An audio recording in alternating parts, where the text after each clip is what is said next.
welcome to another episode of Shoes Off Talk. Yes, sir. It feels like it's been a minute, but it hasn't. Floyd, how was your week? I'm pretty good. It was great. I was able to go to work, which is always a great thing because going to work provides money. If with money, you pay your bills. That sounds very routine-ish. Right. That's what it is. Sometimes routines are good. How about yours? Man, look, my weeks are what they are. I try to keep it new, different, and exciting, and it never works. Oh. Okay. No, I just, I think as you get older, you get stuck in your circle of things that you constantly do. It becomes like a cycle, not a bad cycle, but you get stuck in your ways as you get older, and you become more of a creature of habit. And so sometimes it's tough as you get older to break out of that, doing the same thing all the time. But when you get older, that's what's comfortable, like almost being predictable. And yeah, I can see that. But then when you get older, that's when the change up starts to happen. Well, that's when the change ups are supposed to happen. Yeah, I was going to say that. Don't always happen. Like, Yeah. we want to change up. And as you get older, you don't really adapt to change like you did when you No, you don't. was younger. You don't because you be like, oh, I'm this age and I can just do what I want to do. Skip all the other stuff. I just think physically you don't have the wherewithal that you had when you was younger. Like example, my day started pretty reasonable. It wasn't early. Met up with a friend. We had brunch, and as I'm sitting there, like, this is when you know you're getting old. When you're sitting there and you're like, man, I could be at home right now. There you go. Like, Those I words. could be at home right now. And I just, and you almost want to kick yourself. It's like, man, stop acting old. Stop acting old. But I said this earlier in the week. I said, I have officially become my parents. Ooh. And the reason why I say that is all of us, if you were a black kid, if you were, grew up in a black household, one of your parents took condiments to the restaurant with them. Yeah. And most likely it was mom. Yes. She pulled a bottle of hot sauce out, that Tabasco sauce or something. Bro, I carry a bottle of honey with me now. Ooh. And the crazy thing is, like, I don't hide it. I use it and I sit it on the counter like they furnished it for me. Wow. And I went to this particular restaurant that I frequent, and I pulled it out, and my server just looked at me, and she was like, Tim, you're officially old. Ooh. And you know what? When I look back and I reflect on it, I say, yes, I am. Yes, I am. You just embrace it. So, yeah, I mean, at that point, all you could do is embrace it. Wow. I the thing about it is, though, I try to make sure that I don't look old. Okay. And that's the key. Yeah, you can get away with acting old, doing old stuff, as long as you don't look old. Right. Okay. Now I get that one. Yeah, I get it. That's the key. That's the key is to not look it. That brings me to my next subject. I kind of want to, I don't really want to be all over the place. But man, what's going on in today's society is on a whole nother level. And I'm not going to really dive into it, but man, it just makes you think like, what's next? Mm. It just makes you think, what's next? The mentality that we have as Americans, um, it's hard to really put your finger on where we're going, Mm-hmm. but you kind of have an idea based on the things that are happening in society and the different movies and stuff that are coming out. For me, it's I see it as a prelude to what's coming. Hmm. And if that's the case, we're in a world of trouble. So what type of movies you talking about? I mean, there's a lot of movies that have come out as of late that is kind of predicting, what the future is gonna hold. Um, and we know that the Bible, Revelations is kind of a roadmap to where we can start seeing the signs of the end. Right. Certain things are happening, but it's becoming more and more prevalent, and I think these movie producers are capturing that in movies. And I think now more than ever, people's eyes are more open to being receptive of Okay. what's in the movies now instead of dismissing it as, these are conspiracy theories, because you see it happening right in front of your face.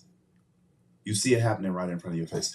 So I kind of went in on social media over the last couple of days, so I don't want to give it any more attention than it's needed. But the subject for the day, what we're going to talk about today, it's funny because I hit you and I was like, hey, what are we going to talk about today? Mm-hmm. And I really had nothing. I mean, there was a lot of stuff, but we try to weed through the norm. Right. And the stuff that we hear all the time, the stuff we kind of talk about that we hit on all the time, and kind of be like, okay, like you want it to come to you. You Right. don't want to have to dig for it. And it came to me. And I was watching a preacher on Instagram, and he was talking about closure. What? Dude, okay, I don't know. I don't know if it's the same one, but I recently was watching YouTube with a preacher man talking about closure. That's weird. Because he was talking about closure exits and something like that. That's it. That was it. That was it. Okay. That's crazy because when me and Floyd usually come up with something, I'll text it to him or he'll text it to me, and I'll text him a screenshot and say, hey, or that's the same thing that I was thinking. And so it's crazy how we're on the same page when it comes to subject matter. But I felt like this topic of closure, the subject of closure, because it encompasses so many different things. It could be, life. It could be relationships. It could be business. It could be all sorts of things. And I think now, this day and age, closure is starting to become more and more familiar with people because they deal with it in different aspects of their life. And so when we talk about closure today, understand that this is just our opinion and how we view it. These aren't the opinions of everybody, so we don't want people hitting us up saying, "Oh, well, I don't think that." Okay, well, we want you to share what your opinion of closure is, but for now, there it is. This is me and Floyd's view of what closure is, and I think closure is something that really can kind of drive you crazy. But what I want to ask you, Floyd, and the people, you guys that are watching, I have IG up because I just wanted some feedback. Because what we're trying to do is we're trying to go live on YouTube to get you guys to go ahead and, sign up and join us and, follow us on YouTube. So we kind of have broken away from doing IG and IG Live and Facebook Live, is because we want you guys to go there. But I wanted to go live on IG today because I want some of your feedback on this topic called closure. And so what I want to ask you, Floyd, and you guys can answer as well. What is your definition of closure? I would say more so closure should, the way I see closure is more of an art that has no expectations. Mm-hmm. It's a road that should happen, because if you don't have closure, you don't have success in whatever aspect of it that you do. Mm-hmm. The reason why I say that is because without closure, you won't move to the next level. Makes sense. Makes sense. I really truly feel that there's no uh, wrong answer for this, because closure really kind of depends on the person and the need of. What I would tell you, and this is my opinion, is closure slash exits don't require an explanation. Right. And the reason why I say that is because I feel like a lot of us don't get closure because we seek an explanation. Well, you got to look at it, though, Tim, because look at it. Let's take the business world of it. ABC. Always be closing, right? Every time you go to a car salesman, they're always closing. They always have that mindset of closing that deal. And that's the only aspect that they're in their mind, is closing that deal. You have to close, right? In the personal life, closure can be to somebody a dramatic experience, something that is they don't never want to experience. But then when you realize it, that closure is actually something that is going to be a beautiful thing. It can be a wonderful thing to somebody. And like for me, closure is like the best thing ever. Because now I feel now I can move and do some other things in a new season. You don't put So the end of something old going into the beginning of something new. Because why? Like, for example, you don't put old wineskins in a new wine. Why? Because it's going to be bitter. It's not going to taste good. I have no idea what that is, but Wine, when you put, it's like wineskins. It's like basically you have old wine and you have new wine. You just don't mix the two. You just don't mix the two. It makes sense. It makes sense. But the reason why I said exits don't require an explanation is like, and that's not saying in every situation, is because you have to understand, whether it's in business, whether it's in relationships, whether it's just life in general, closure does not come with an explanation all the time. You may seek it, but it doesn't always come with an explanation. But as it pertains to your relationships, I feel that exits don't require an explanation, because in order for you to get to the point of closure, there had to be steps there. And the one lovely thing about our heart is our heart lets us know when closure is coming. Because your heart will let you know, because you won't have those same feelings that you used to have. Those feelings will start decreasing. They will start diminishing over time. And that is the one trigger where you know that closure is coming. I think that people that search for closure sometimes, and this is my opinion, is I think you're really more so searching for an excuse to not close. Because the way I view it is if you're constantly seeking closure, then at some point you haven't, how can I say,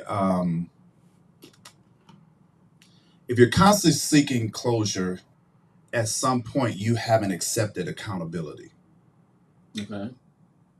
Because I posted about this a few weeks ago. It may not even been that long, but I said that everything you do in life stems from a decision that you made.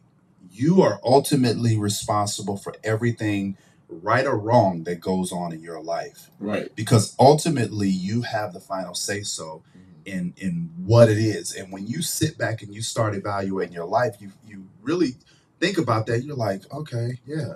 If you were in a bad relationship, you're the one that decided to get into that relationship.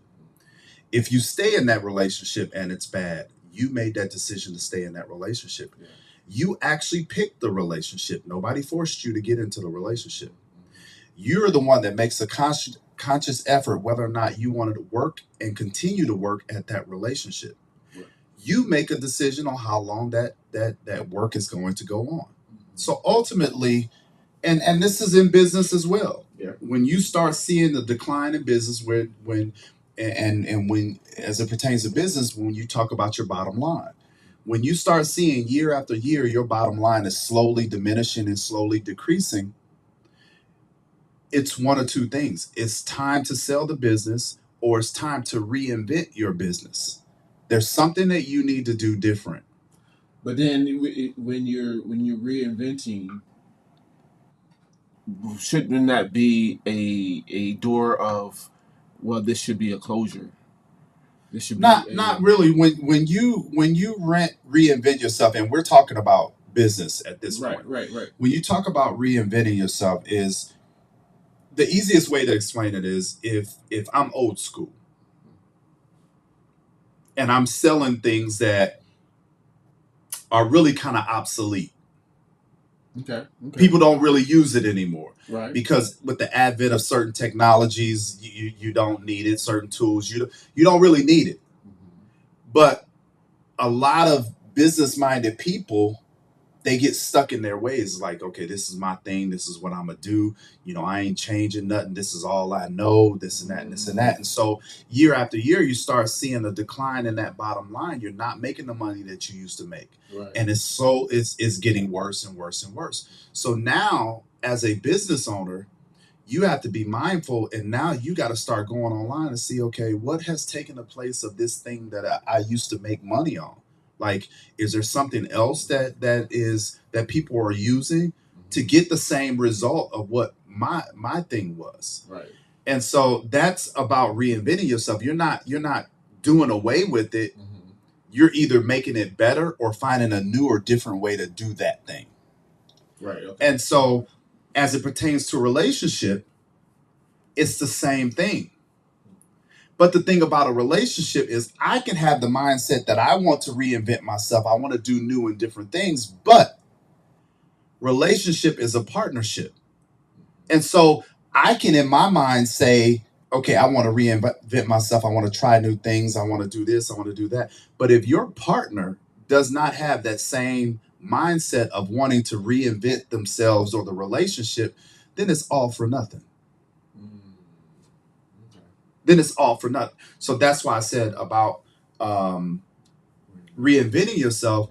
And I feel like when we start pursuing closure, is once we can be honest with ourselves and have some accountability about the things that we did or we didn't do as it pertains to the relationship, I think closure becomes easier.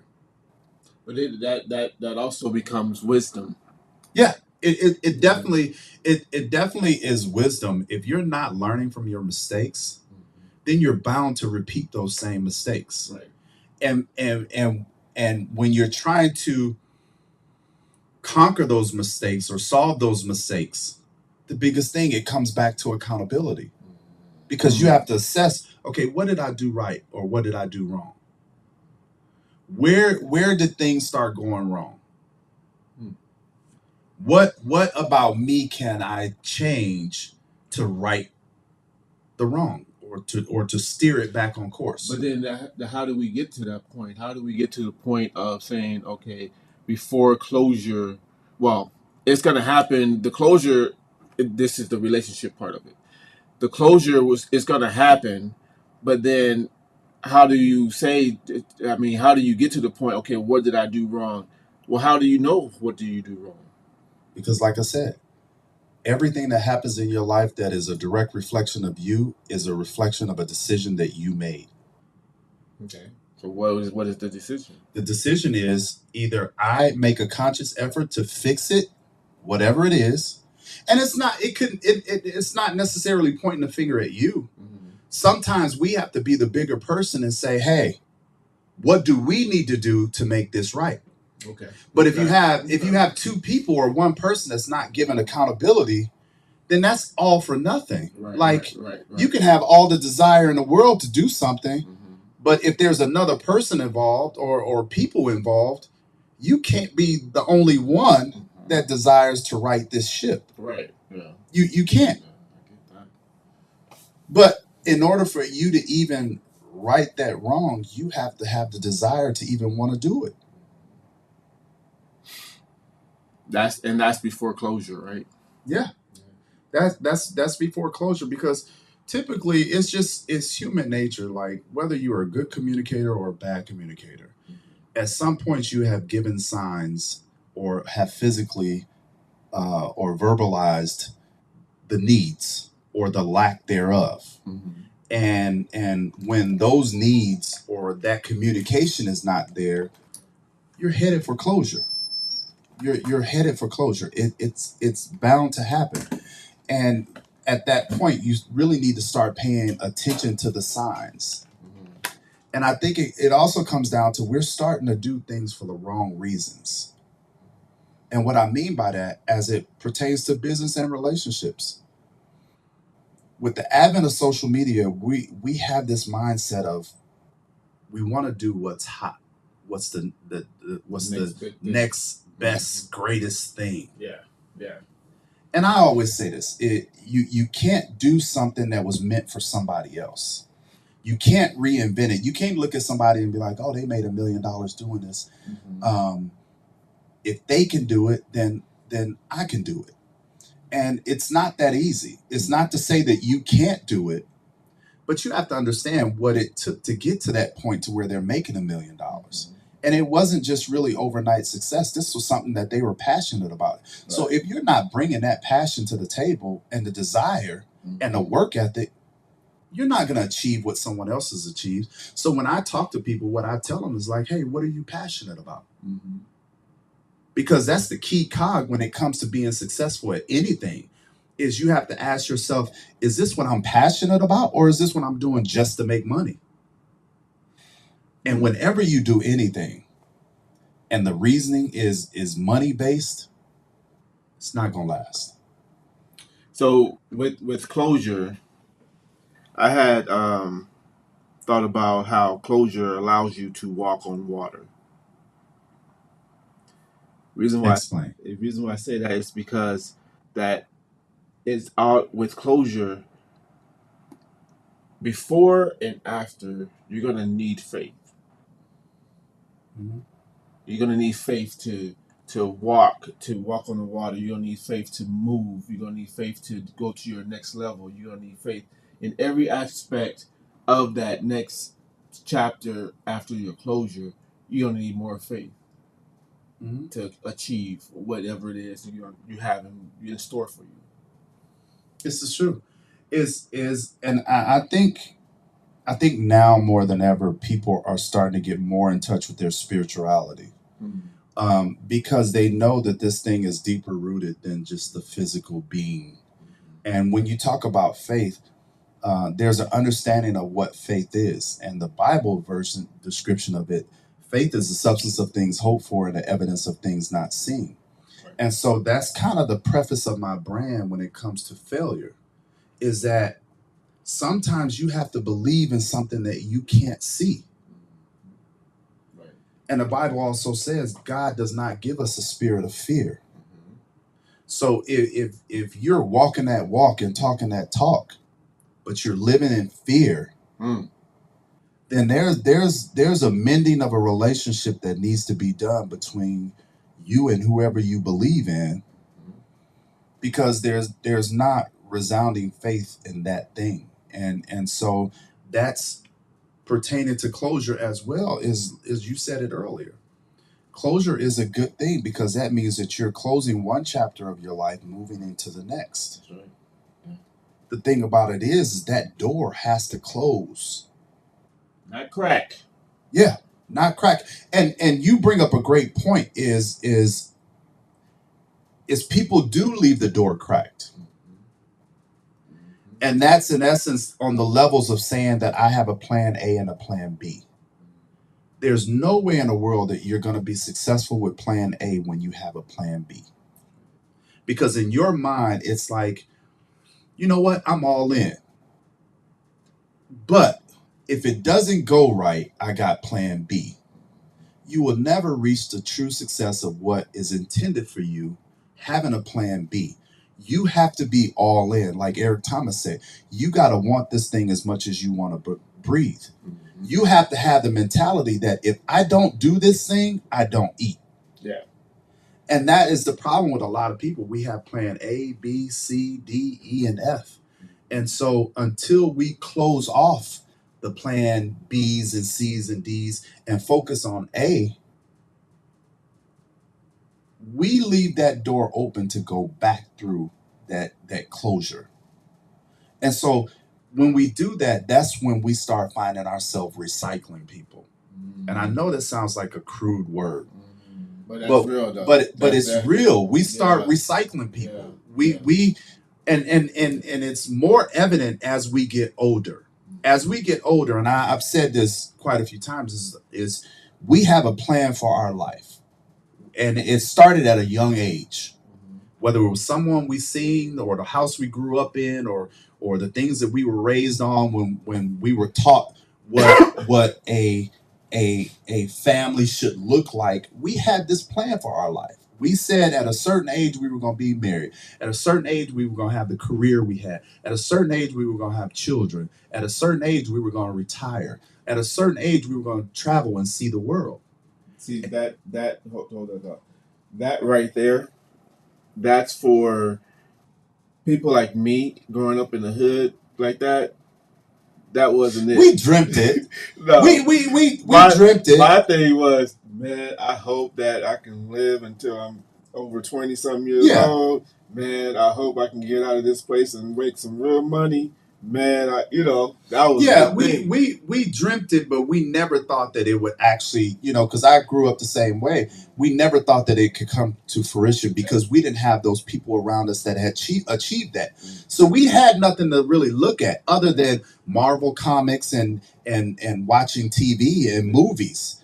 But that was so far beyond our reach that we didn't think that was. We dreamt it, but then as we got older and we started seeing that it was possible, we start making that plan for what our life was going to look like.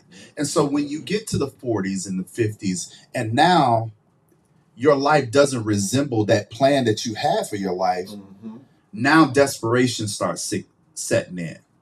And so now it's like, I got to do what's comfortable.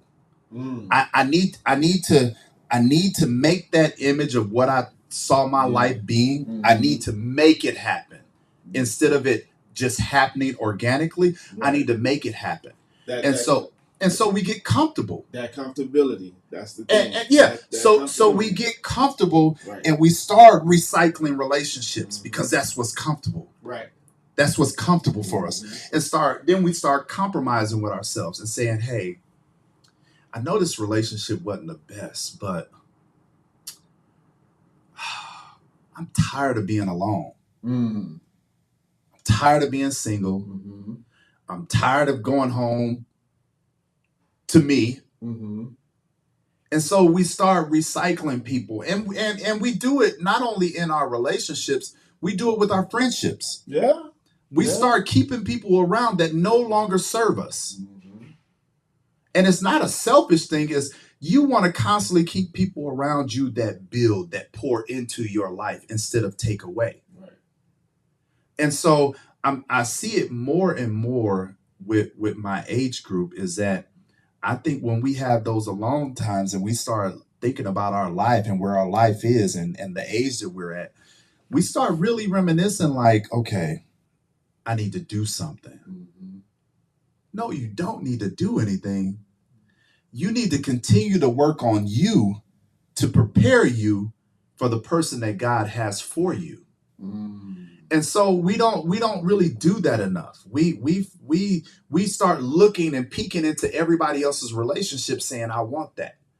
But what it really was really and what you don't consider is what's going on behind closed doors. That relationship is not always what it appears to be. Exactly. I call it a social media relationship is everybody wants to post all of the highlights of their life. And then you got to be careful of wishing you had what somebody else had because you can actually get it. And when you get it, you realize that it was all a facade. You know, when you spoke about the Facebook, social media, and how people post on there, right? Yeah, it was this one girl. She said that the same thing. How on social media, everybody has the best life in the world. Everybody is on that joyous, the high, and everything, just doing great things. She said, "Look, I'm not that one. I'm gonna tell you the real thing. What's going on? Yeah, we don't have that anymore. And when we do, we think something's wrong with it. Mm-hmm. We think something's wrong with it, and people need to hear those truths. And that's what was so amazing about what my son did the other day. Is he allowed himself, for people that don't know the story, my second to the oldest granddaughter graduated from elementary to middle school. Okay. And I was actually supposed to be in Houston, but because of the weather that they had from the storms, a lot of the city was still blacked out and shut down, what have you. From what I was gathering, because I was calling hotels and they didn't have power and this and that. Anyway, I decided to not go, but my son went to the graduation and he was really overcome with emotions based on the achievements of his daughter. Okay. Yeah. And I can say this wholeheartedly.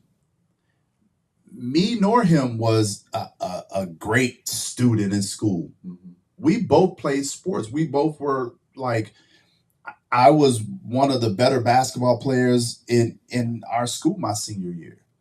So I actually kept my grades good enough just to play sports. I should have been an AB student. But it wasn't so for me. Mm-hmm.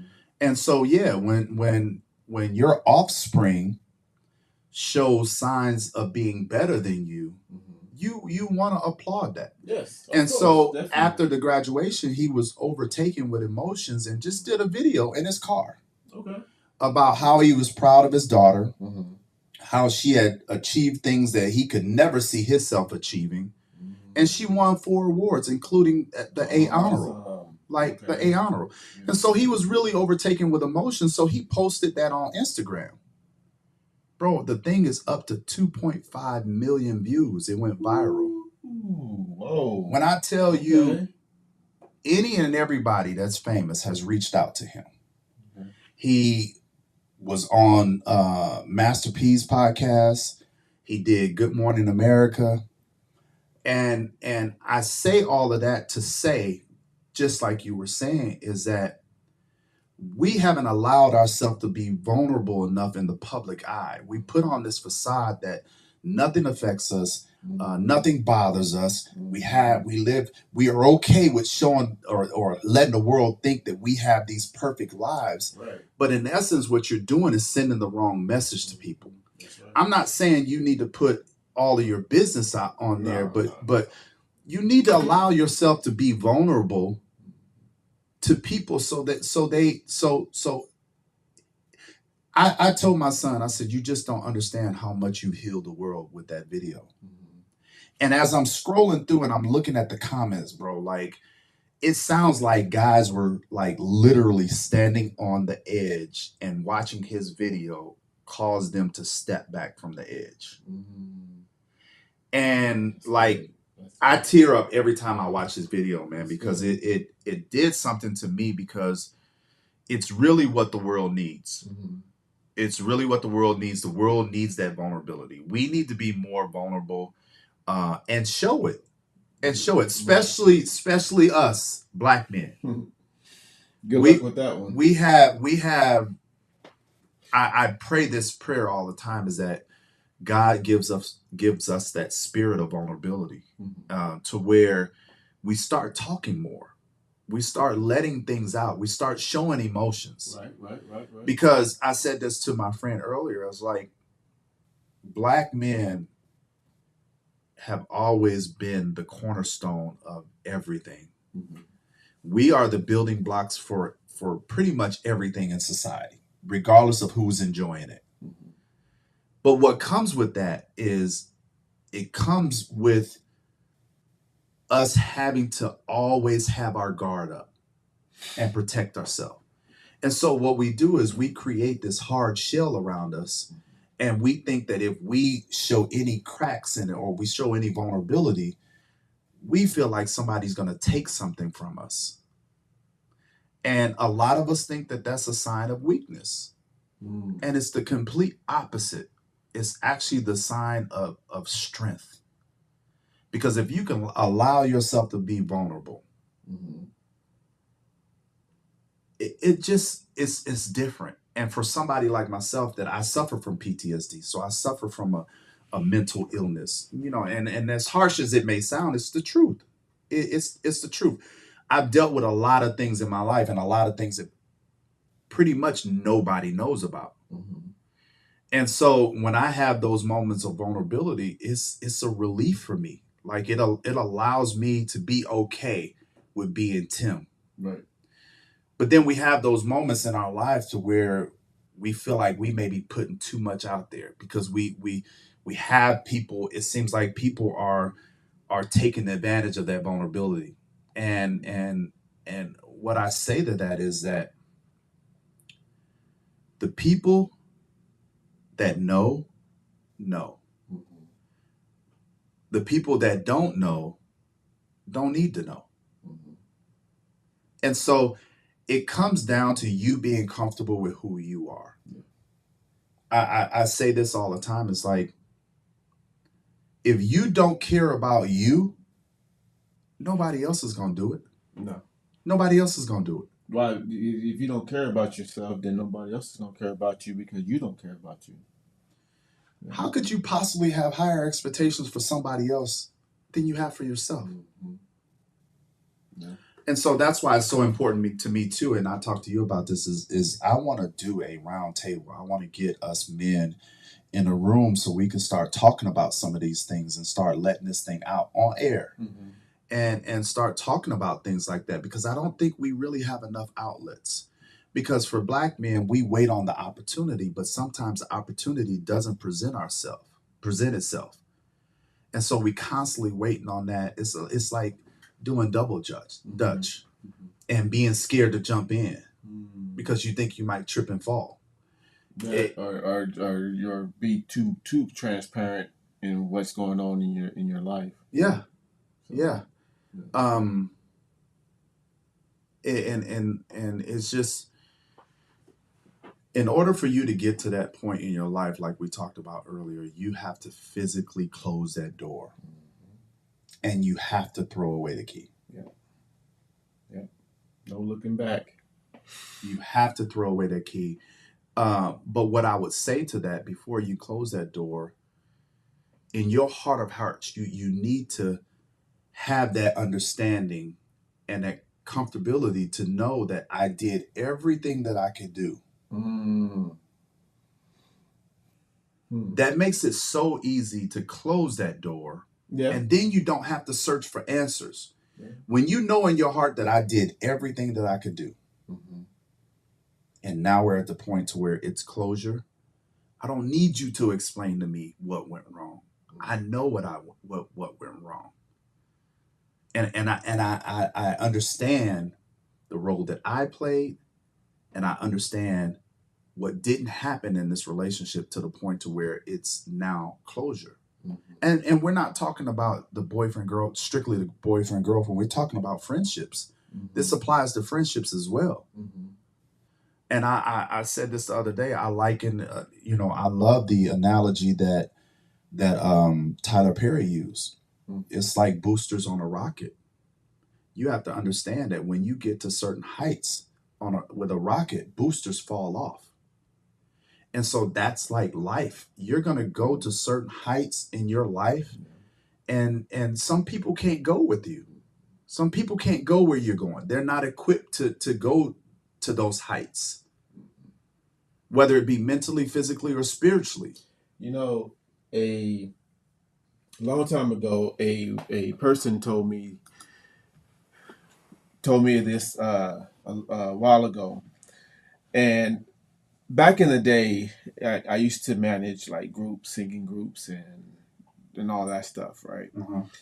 And this one entertainment lawyer he's one of the major entertainment lawyers out there, but he told me this. He said, look, he said, how far do you want to go? I said, I want to go as far as I can go, he was like, no, you're not going as far as you can go. You're gonna go higher than the thought that you said, I want to go as far as I can go.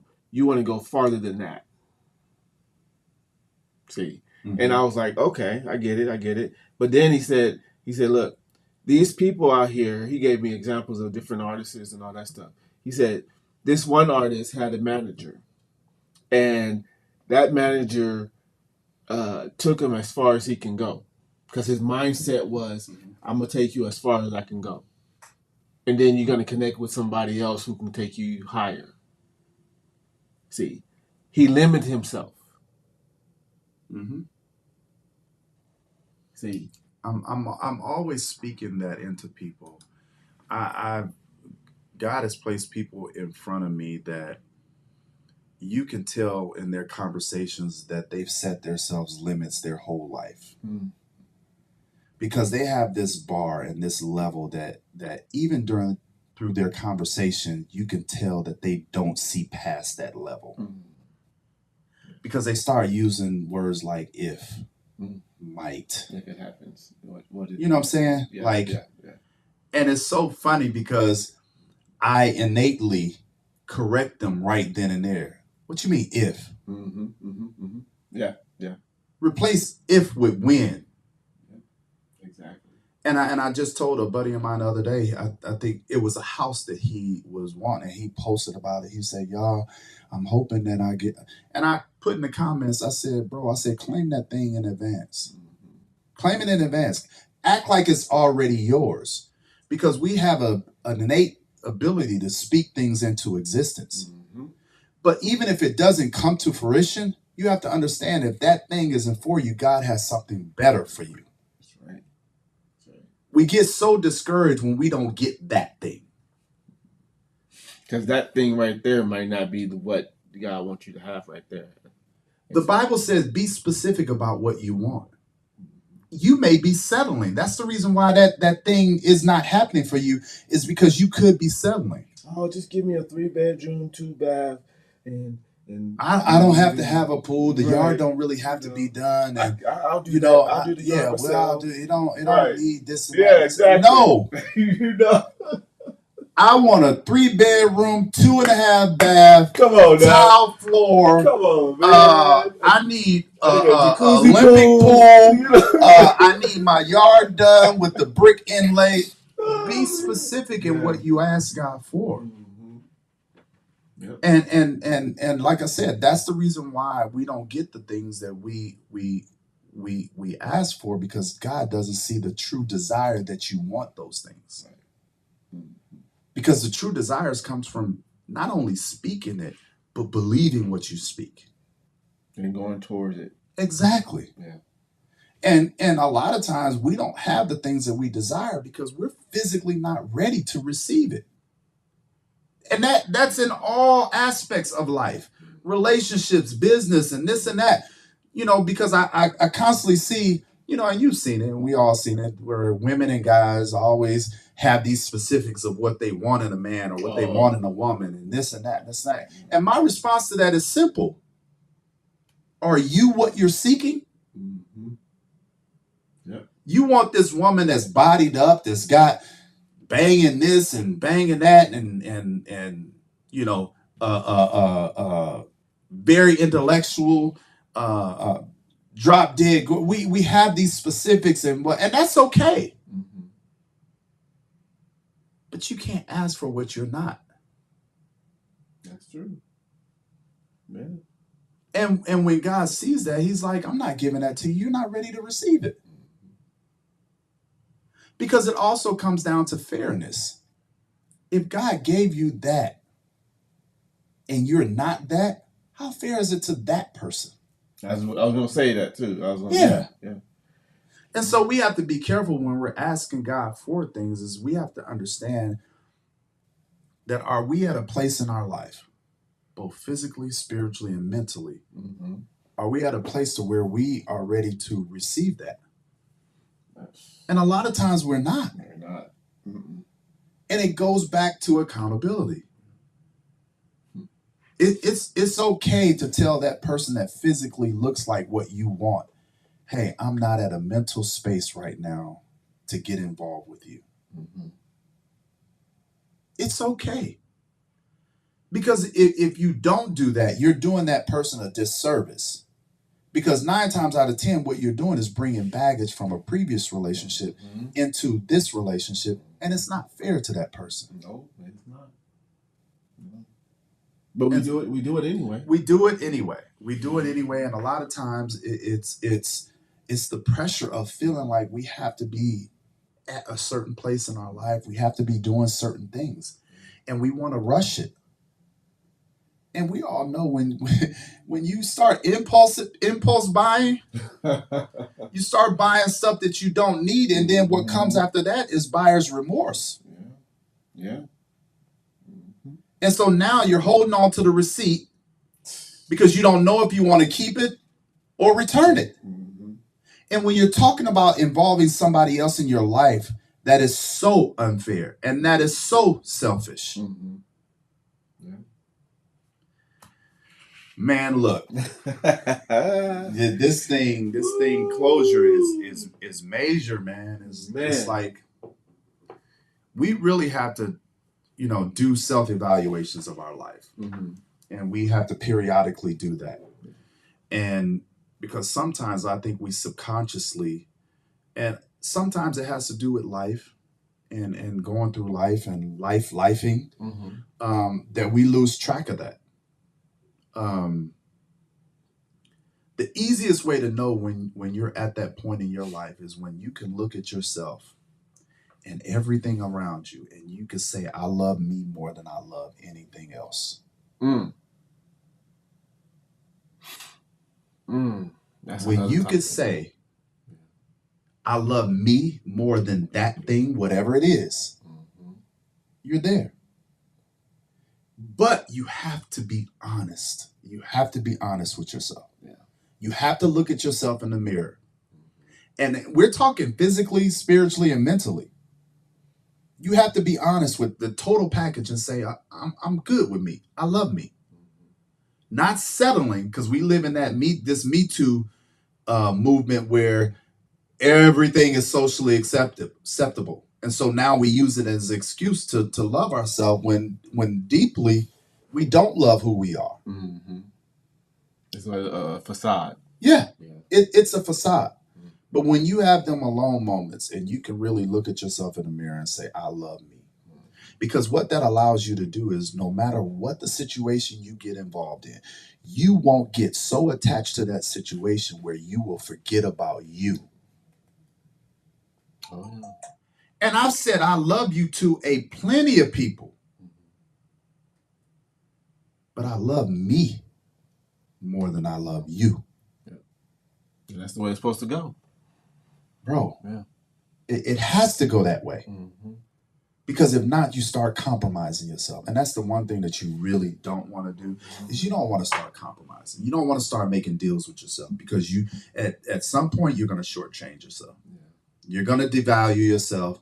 And then you're going to have that expectation that where you want people to value you. And like we said earlier, how could you expect someone to value you when you don't value yourself? Hey, we're going to end it on that note, man. This was a great topic. This was a great topic, man. I hope, what we said has been beneficial for you guys. this all is therapeutic for us, Yeah. man. It's very therapeutic for us. And that's why I make such a big push to have this platform be that for other people. Is it's so invigorating and so life changing to be able to have these kind of conversations, because it's part of that breaking down that mental disease and getting that mental therapy through clarity. Right. And so it's, if you guys have anything you want to talk about, man, hit me up. Let's get you in here and we can talk about it, even if it's a subject that we've already talked about, man.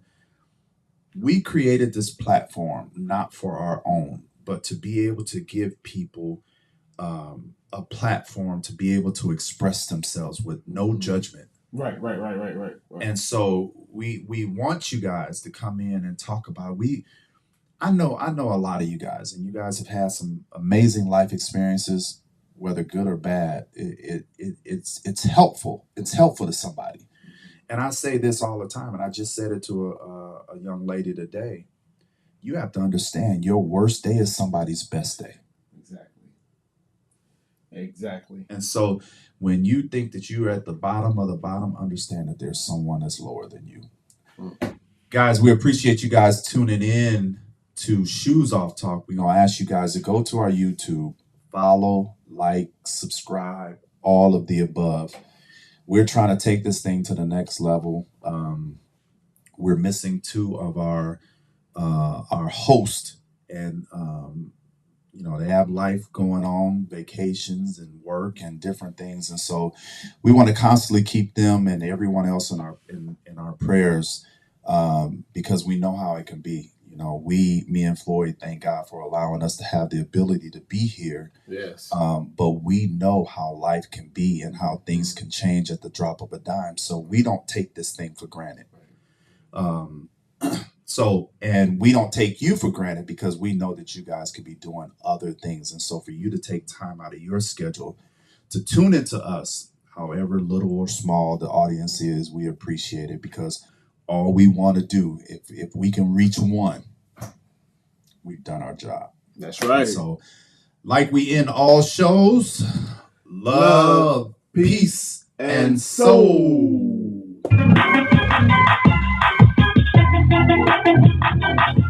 What's up, Lori? Miss you. It's been a minute. What up, Tom? What up, Thomas? Who else I got over here? What up, Rob? What's up, Mr. Creed?